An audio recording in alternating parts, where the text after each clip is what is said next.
po mga kasangkayan, maupay nga udto, tikang po din ni Leyte. So ngayon ang ating pong pag-uusapan is about business renewal. So kami po ay bagong business owners. We are 3 years in the business. So last year we decided po na magpa-register BIR para maging legit ang aming negosyo. So, which is good decision naman po. Tapos ngayon po, magre-renew. Month of January, starting na po ang renewal of businesses. So, kailangan na nating mag-renew. At last week, nag-start na po ako nag-renew.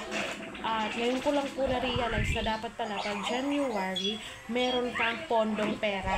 Kasi, marami ka pong babayaran. At ngayon ko lang nalaman talaga. parang nagsisisa ako, nagpa-register ako.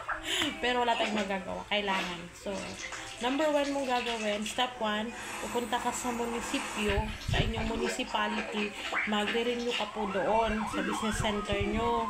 Magre-renew ka.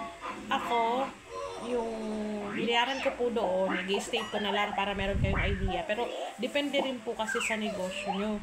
Yung binayaran ko po, dun sa business center, is 4,500. Tapos, kumuha po akong sedula. Kumuha rin po ako ng sedula. Tapos, nagbayad ako fire ng 500 pesos sa fire department para po sa fire certificate. Ganon. Tapos ngayon, nag-aantay na lang po ako ng mga taga-fire para po sa inspection kasi mag-inspection po sila. Tapos, nagbayad na rin po ako para sa medical. Kasi papamedical ko po yung aking asawa, pati po yung aking tindera po, bantay dun sa plaza. Bakit po may medical? Kasi po, food business po yung sa amin, ice cream. So, need po namin na maging clear yung medical para kami ma-issuehan ng sanitary permit. Pagkatapos po, nag-file na lang po kami ng aming form. Kalimutan ko kung yung form ngayon sa BIR. At kumuha po kasi ako ng accounting firm kasi nga po may trabaho po tayo, hindi po tayo agad-agad makakapunta sa BIR.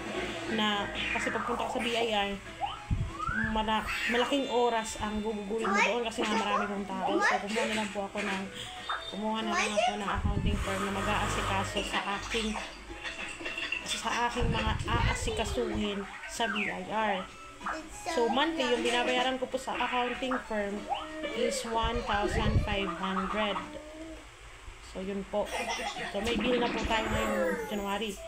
Tapos, yung babayaran po natin sa BIR, last quarter of 2024, yung bill po natin is 6,000 plus.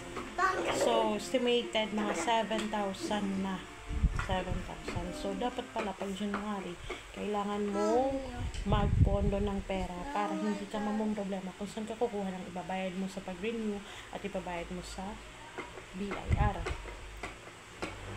Wala tayong choice kahit hindi ko alam kung saan ako kukuha ng ibabayad ko, pero God will provide. God will provide. So ngayon, amasa ko na may darating na biyaya galing sa langit. So wala po tayong choice kundi po mag-renew, magbayad. Kasi ginusto mo naman magpa-register, pero kailangan talaga magpa-register ka ng negosyo mo para kahit papano maging legit ka naman at hindi ka kakabahan sa mga kung sakaling may mga problema. So yun lang po muna.